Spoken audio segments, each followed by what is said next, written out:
वैसे ही मोलरता और मोलरता में क्या डिफरेंस है? यहाँ पे क्या मोलरता है आपकी, ठीक है। यहाँ पे समझ आप देखते हो 1000 × m बटे 1000 माइनस डी, डी यहाँ पे क्या है घनत्व और m क्या है यहाँ पे मोलरता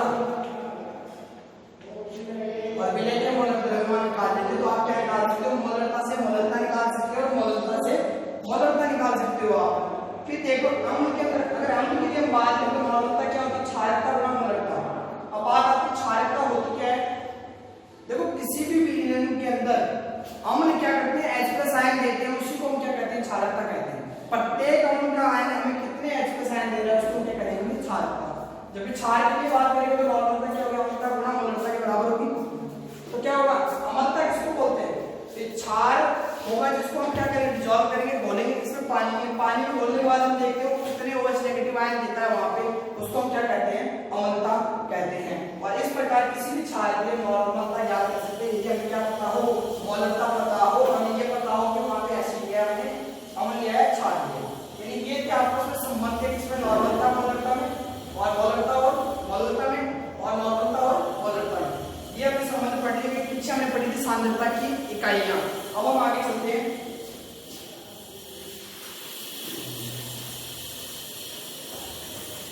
अगला टॉपिक है हमारा विलयता।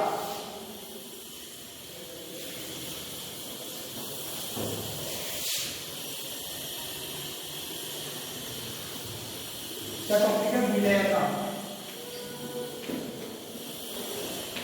देखो विलयता होती है किसी भी एक निश्चित, आप 100 ग्राम विलायक ले लो आप द्रव्यमान का, 100 ग्राम विलायक का क्या द्रव्यमान एक निश्चित तापमान पर उसमें कितनी मात्रा में विलय घुलता है उसको ही आप क्या कहते हो?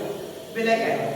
अब आपको ये नहीं पता है विलय ठोस है कि द्रव्य है गैस है, बस आपको इतना पता है कि विलय की कितनी मात्रा 100 ग्राम विलायक के अंदर निश्चित तापमान पर घुलती है, उसी को आप क्या कहते हो? विलयता कहते हो। अगर आप लिखना चाहो तो लिख भी सकते हो, निश्चित तापमान पर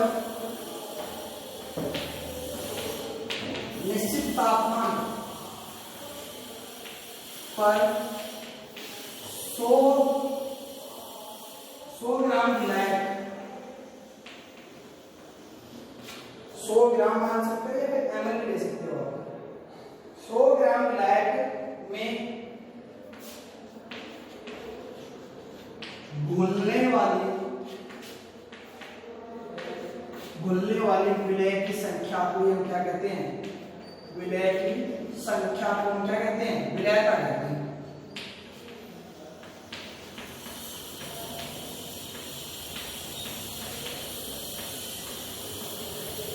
देखो अगर हम सामान्य बात करें तो अगर आप सीधी परिभाषा में दे सकते हो कि विलय की कितनी संख्या घुल रही है विलायक के अंदर, कि हमें पता है विलय किससे मुख्य बनता है? विलय और विलायक से।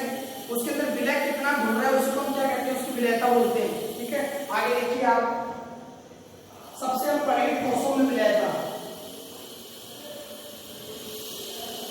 ठोसों की विलयता, ठोसों की विलयता।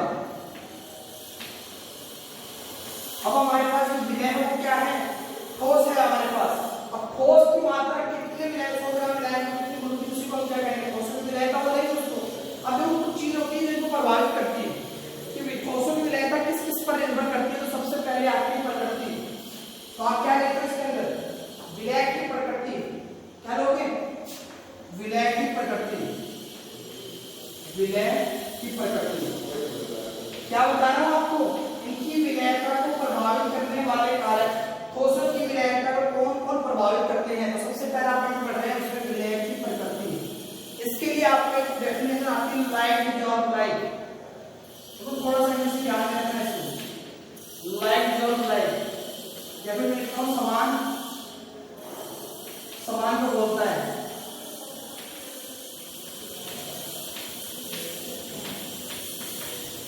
भाई आप ऐसा समझो, आप क्लास में हो तो आपके फ्रेंड कौन बनेगा? जो आपका जैसा हो। ऐसा तो हो नहीं सकता एक सीधा इंसान और एक बहुत बदमाश इंसान दोनों आपस में क्या कर ले? दोस्ती कर ले। तो ऐसा संभव नहीं है। जबकि यहाँ क्या होगा? समान समान को बोलता है। लाइक डिसॉल्व लाइक कैसे? आपके पास दो प्रकार के अणु होते हैं, ध्रुवीय और दूसरा कैसा होता है? अध्रुवीय। तो ध्रुवीय क्या होता है? ध्रुवीय के अंदर क्या होता है? दो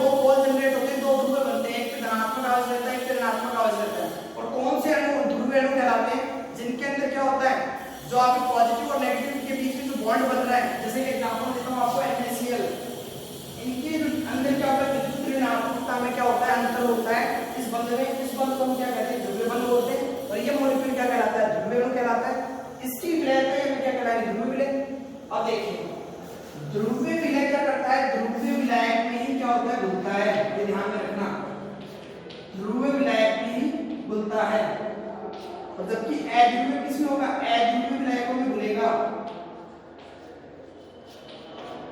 मतलब समान समान को बोलता है। तो ध्रुवीय अणु या ध्रुवीय विलय किसमें घुलेंगे, ध्रुवीय विलायक में घुलेंगे, न कि ध्रुवीय में नहीं घुलते हैं।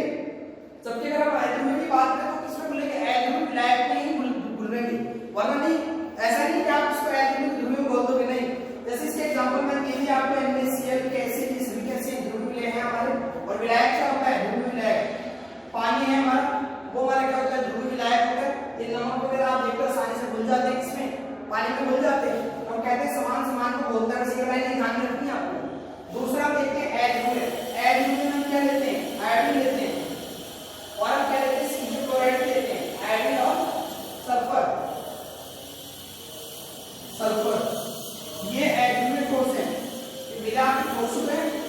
और ये ध्रुवीय ठोस ध्रुवीय विलायक में मिले होते हैं, अध्रुवीय ठोस अध्रुवीय विलायक में मिले होते हैं। तो अध्रुवीय विलायक कौन से होते हैं, CH2 CCl4।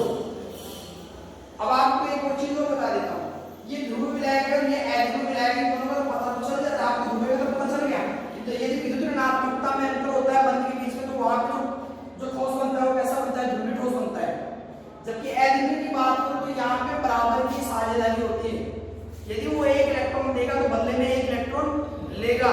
ऐसे हम क्या कहलाते हैं, अध्रुवीय अणु कहलाते हैं। ऐसे ठोस अध्रुवीय ठोस कहलाते हैं। वो किसमें मिले होंगे, ध्रुवीय अध्रुवीय विलायकों में मिले होंगे। बस आपकी ये लाइन अगर आपको याद रह जाती है तो आप इसको आसानी से याद कर सकते हो। आगे चलते हैं।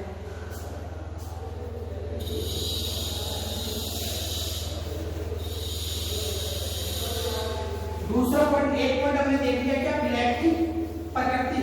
हम पढ़ किसके लिए रहे, ठोसों की विलयता के लिए। दूसरा हम पढ़ेंगे तापमान। तापमान, तो तापमान के प्रभाव को समझाने के लिए लासाते ने एक नियम दिया था। इसने दिया था लासाते नियम। चलिए मैं कह देता हूं, लासाते के नियमानुसार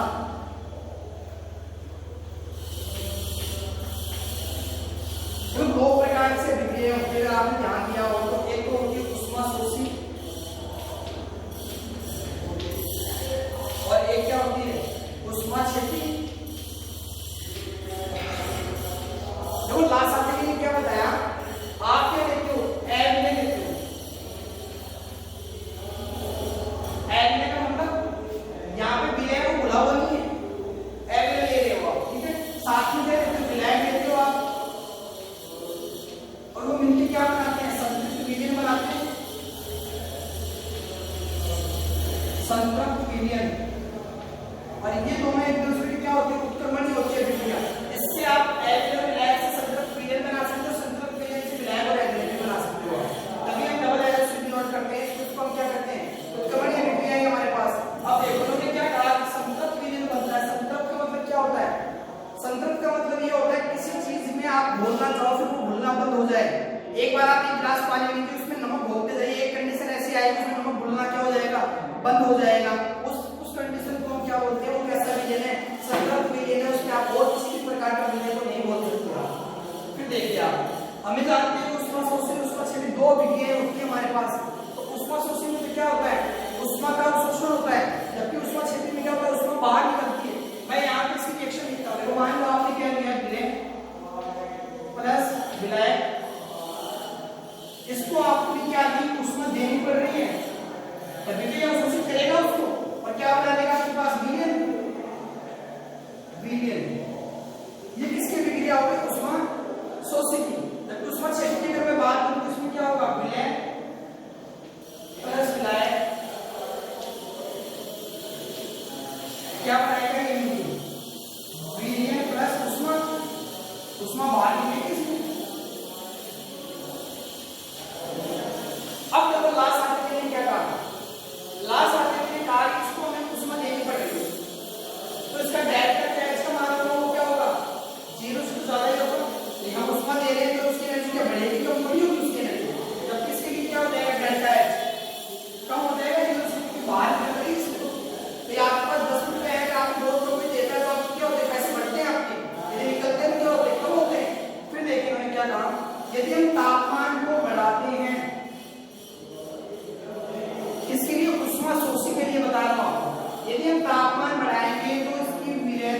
बढ़ेगी, विलेयता क्या होगी, बढ़ेगी। क्यों भाई, आप तापमान दोगे तो उष्मा तो दे रहे हो ना आप, उष्मा दोगे तो जल्दी से विलेय बन जाएगा।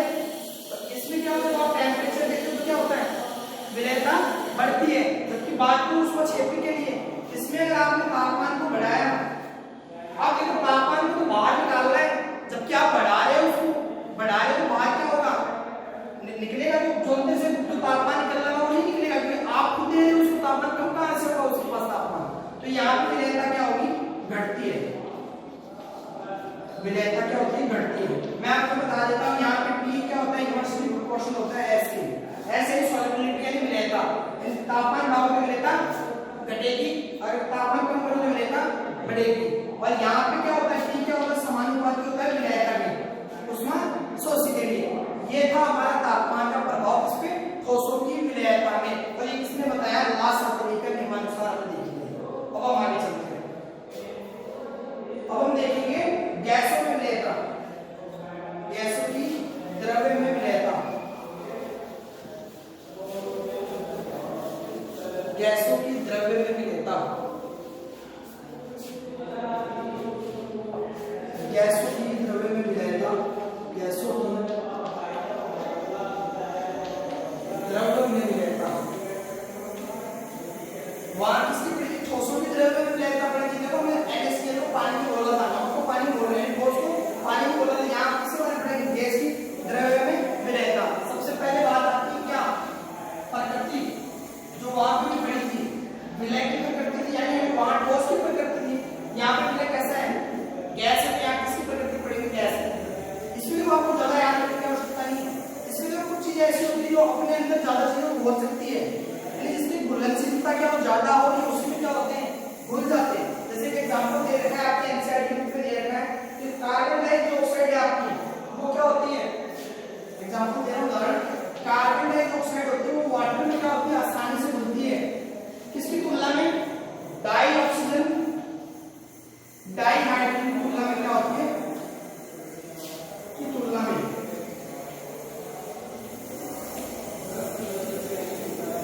कार्बन डाइऑक्साइड होती है वो आसानी से किसमें घुल जाती है, वाटर में घुल जाती है, जबकि ऑक्सीजन और हाइड्रोजन नहीं घुलती है। तो बोल नहीं सकते किसकी ज्यादा है, वाटर की ज्यादा है, तो इसमें क्या होता है, डिसॉल्व हो जाता है। ये इस पे डिपेंड करती है प्रकृति में। एक एग्जांपल और दे रखा है आपने, acid is more stable in water than benzene. Acid भी क्या होती है, वाटर में घुल जाती है, किसकी तुलना में, बेंजीन की तुलना में, यानी बेंजीन को इतनी आसानी से घुल नहीं पाती, इतना आसानी से वो वाटर में घुल जाती है। तो मान लो आपके पास विलायक तो उपस्थित है, बेंजीन और वाटर, पर आप क्या देखते हो, विलायक किसकी ज्यादा है, घोलने की शक्ति किसकी ज्यादा है, तो जो वाटर की वाटर घुल जाएंगे, तो जिसकी शक्ति ज्यादा है उसको घोल लेगा। आप ये समझो जिसकी ताकत ज्यादा हो ज्यादा काम करता है, तो इसकी ताकत ज्यादा है तो वाटर क्या करेगा, ज्यादा घोलता है उसको विलायक। ये पहला था नेचर। अब आप आगे चलिए, तापमान, दूसरा पॉइंट क्या था आपका, तापमान।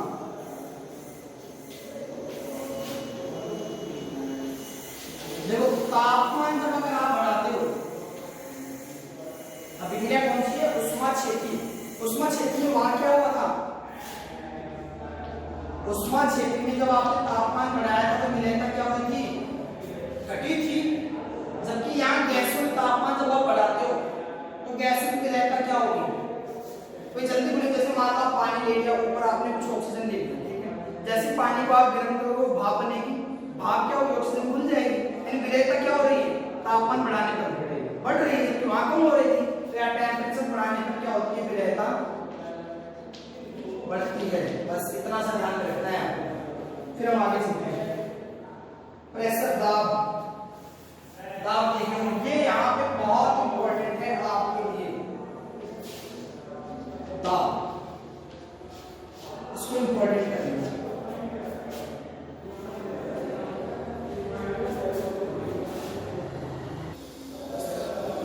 अब हमारा तीसरा प्रभाव क्या था, दाब। देखो दाब के लिए हम पढ़ते हैं हेनरी का नियम, हेनरी का नियम। भाई हेनरी का नियम क्या था, मान लो आपने पिस्टन लिया, ये यहाँ पे पानी है, ये यहाँ पे गैस है, आप इसके ऊपर क्या लगाते हो, पिस्टन लगाते हो, प्रेशर लगाते हो, प्रेशर लगाते हो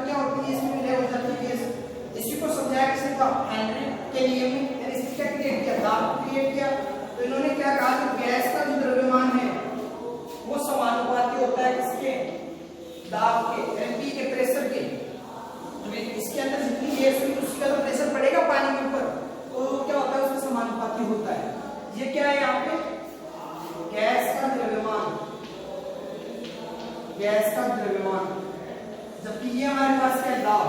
गैस का क्या है, दाब। समानुपाती के चिन्ह को हटाते हैं तो क्या आता है, केपी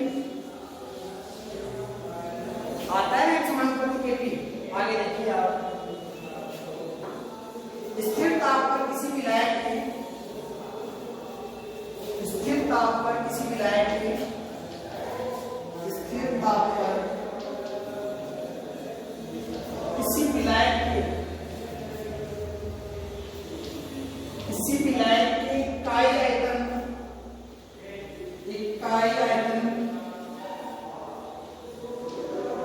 इकाई आयतन में घुली, इकाई आयतन में विलय गैस की मात्रा, इकाई आयतन में विलय गैस की मात्रा, की मात्रा क्या होती है, विलायक की सतह पर साम्य अवस्था में गैस द्वारा लगाए गए दाब की, विलायक की साम्य अवस्था, साम्य अवस्था, विलायक की सतह पर, विलायक की सतह पर साम्य अवस्था द्वारा लगाए गए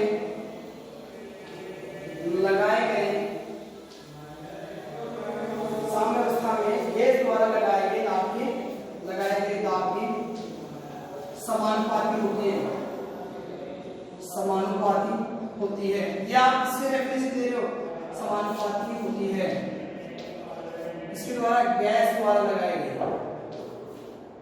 तो क्या बोलना है, स्थिर ताप पर, तापमान आपको क्या रखना है, स्थिर रखना है।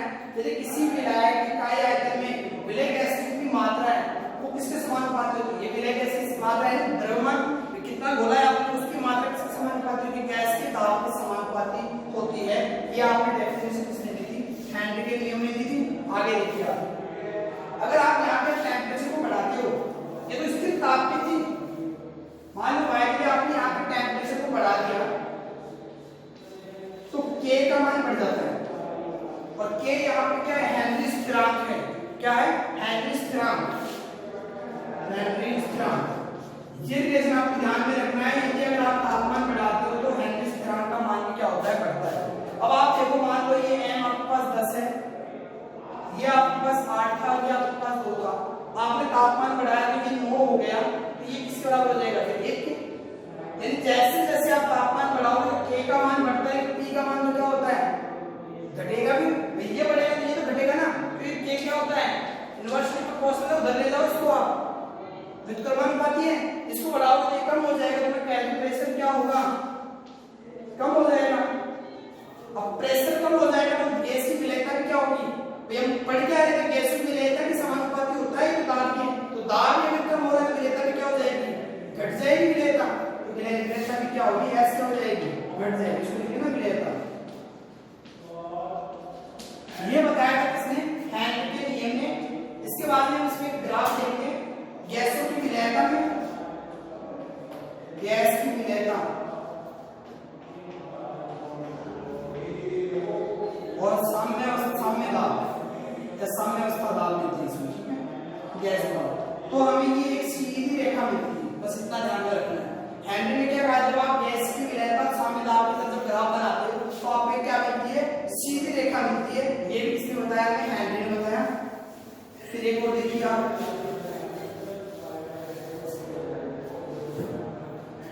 हेनरी ने कहा कि x समानुपाती p भी होता है। अब x क्या है, यहाँ पे मोलभिन, पिछली क्लास में मैंने आपको बताया था मोलभिन क्या होता है। तो हेनरी क्या करता है कि कितनी गैस, कितनी मात्रा द्रव्य अवस्था में उपस्थित है तभी तो घुलेगी पानी के अंदर, या फिर मैं कहूँ जितनी मात्रा उसकी द्रव्य अवस्था में उपस्थित है किसकी, गैस की, उसको हम क्या कहते हैं, मोलभिन। मोलभिन किसके बराबर होगा, प्रेशर के बराबर होगा। तो अगर मैं यहाँ पे x निकालूं तो मेरे पास क्या आ जाएगा, मैं इसको P1 से नोट कर देता हूँ, K H हेनरी कांस्टेंट से H लगा देता हूँ, ठीक है। P1 क्या निकाल लिया आपने, x बराबर मोलभिन किसके बराबर आ गया, KH P1। अगर आप KH निकालना तो आप क्या करोगे, x P1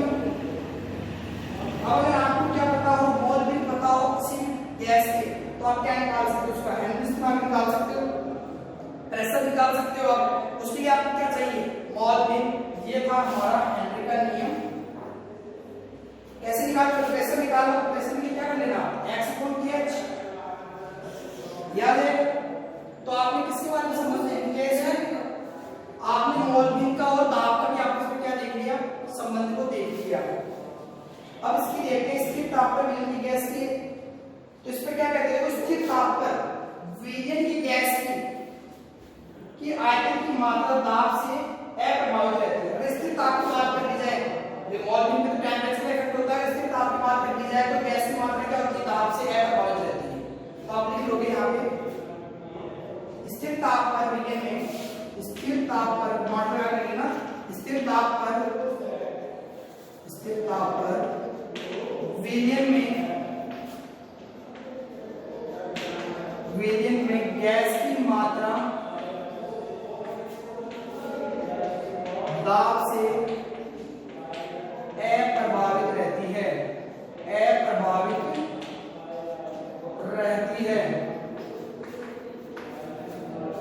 जो उसकी अप्रभावित रहती है। गैस के आयतन की मात्रा दाब से, गैस के आयतन को लेना, गैस की मात्रा गैस के आयतन दाब से अप्रभावित रहती है। अब वो हेनरी का नियम लागू कब कब होता है ये भी हमें पता होना चाहिए भाई। इसके लिए ये ध्यान रखना सबसे पहले कि किसी का दाब अत्यधिक नहीं होना चाहिए। दाब क्या नहीं होना चाहिए, गैस का अत्यधिक नहीं होना चाहिए। पहला तब तो क्या होगा, हेनरी नियम लागू होगा। अगर दाब ज्यादा हो जाएगा तो हेनरी नियम लागू नहीं होगा। दूसरा क्या, तापमान जो है वो अत्यधिक कम नहीं होना चाहिए। क्या नहीं होना चाहिए, अत्यधिक कम। तो हेनरी नियम लागू होगा जब दाब क्या हो हमारे पास ज्यादा से ज्यादा हो, तापमान क्या हो बहुत कम से कम हो हमारे पास। तीसरा और देखिए आप पॉइंट, गैस की विलयनता क्या नहीं होनी चाहिए, अत्यधिक होनी चाहिए। यानी गैस की विलयनता क्या नहीं होनी चाहिए, कम नहीं होनी चाहिए। गैस की विलयनता क्या हो, विलयनता अत्यधिक हो तो भी क्या होता है, हेनरी नियम लागू होता है, अन्यथा हेनरी का नियम लागू नहीं होगा। 3 पॉइंट देखिए, दाब अत्यधिक होना चाहिए, तापमान कम नहीं होना चाहिए उसका, या अत्यधिक कम ना हो, और गैस की विलयनता क्या हो, अत्यधिक हो, तो का वहां क्या लागू होता है, हेनरी का नियम लागू होता है। चौथा पॉइंट देख लेते हैं। चौथा पॉइंट है हमारे पास, गैस विलायक से रासायनिक क्रिया ना करें,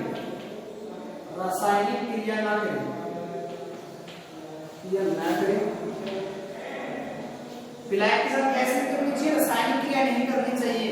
दूसरी क्या होगा,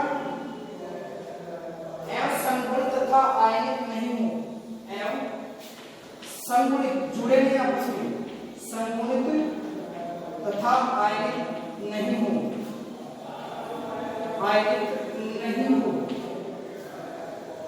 आयनिक होगी तो मान लो कोई ना कोई क्या बना देंगे, ठोस बना लेंगे वो। तो इस प्रकार का उसमें रिएक्शन घुल नहीं पाएगी, बोलने के लिए क्या रहना कि आपस में आयनिक नहीं होना चाहिए, संगुणित नहीं होनी चाहिए, रासायनिक क्रिया ना हो। ये 4 पॉइंट प्रश्न में उपस्थित हैं, तो वहां हेनरी का नियम लागू होता है, अगर नहीं होता तो हेनरी नियम के लिए दाब तो क्या चाहिए, अत्यधिक चाहिए, ताप क्या चाहिए, कम से कम चाहिए, और क्या चाहिए, विलायकता क्या चाहिए, गैस की अत्यधिक चाहिए, और जब लास्ट में क्या है, गैस की विलायकता रासायनिक क्रिया नहीं होनी चाहिए। ये था हमारा हेनरी का नियम। आज के लिए इतना ही, बाकी नेक्स्ट क्लास